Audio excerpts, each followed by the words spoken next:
Hey guys, Miss Techie here, and Huawei just launched the Y9 Prime 2019, the second Huawei device to spot the pop-up camera.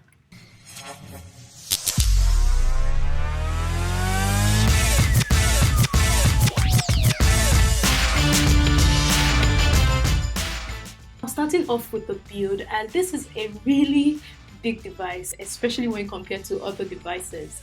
It also has a heft to it, making it, slightly difficult to use one-handedly. Anyway, you get a 6.59-inch screen, but let's just call it 6.6, shall we?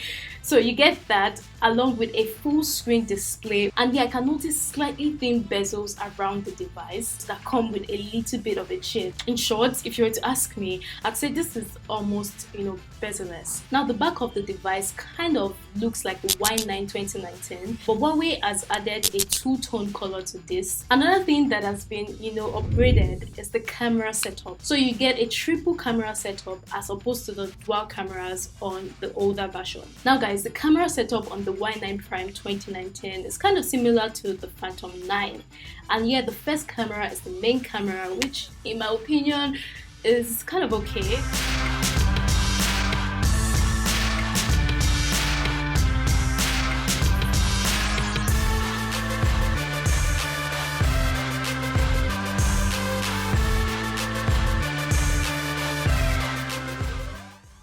Now the second camera is the portrait camera, and guys, it wasn't that great with edge detection, but here is hoping that Huawei fixes this with a software update. Anyway, Huawei has also included different light modes to go along with the portrait camera. And finally, the last camera is the wide angle camera, which was pretty decent.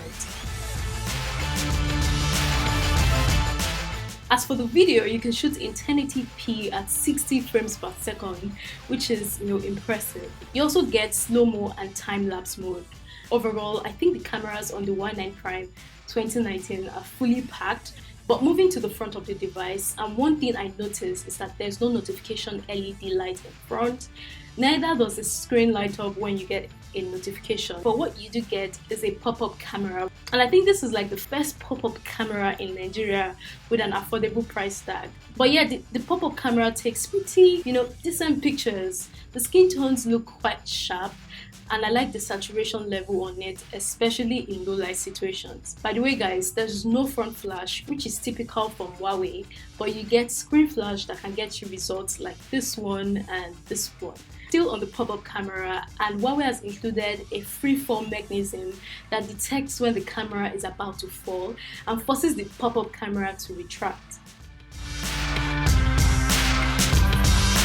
Now beside the pop-up camera is the hybrid SIM card slot with 4G LTE support, including Glow 4G LTE.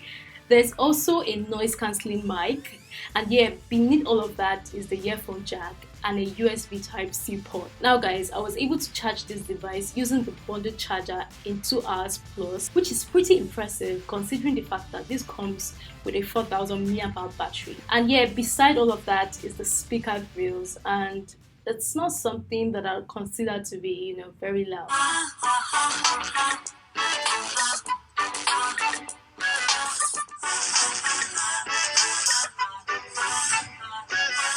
So moving on, there are no ports to the left side, but on the right side you have the volume rocker and power buttons. Now it will take you about 33 seconds to power on this device, placing it right below the Samsung A30 on the leaderboard. And moving on to the display, I think the contrast and the vibrancy could need a bit of improvement, but I like the fact that you can tweak the color temperature in the settings. And talking about settings, you're getting Huawei's EMUI along with Android Pie, and surprisingly there are no bloatware inside, which means that you get about 115 gig of available storage. Another thing Huawei has baked into the UI is the ability to switch between HD and Full HD modes, which can be super useful when you're running low on battery juice. You also get an option to customize the navigation buttons and the home screen style. And in addition to all of that, Huawei has finally added Google's digital well-being in the settings. So as for the performance, Huawei is using the Kirin 710F, which is just a revision of the Kirin 710 that is found on the Huawei Y9 2019. Now, the only slight difference is with the speed. The Kirin 710F is a little bit higher than the Kirin 710 in the benchmark score. Now, what that means is that the chip is slightly equivalent to the Snapdragon 710 chip.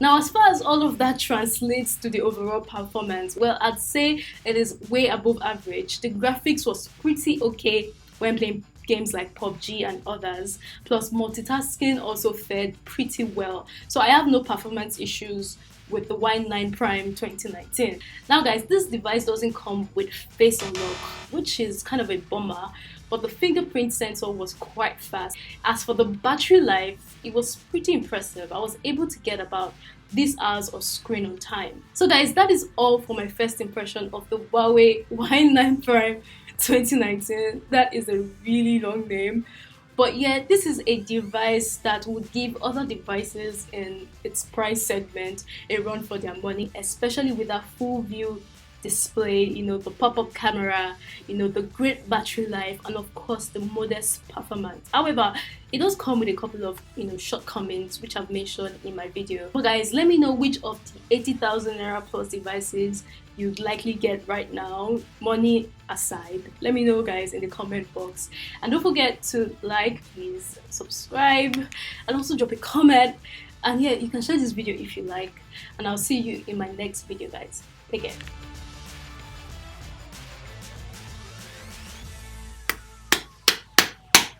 Hey guys, Pointek here, and Huawei just launched the Y9 Prime 2019, the second Huawei device to spot the pop-up camera.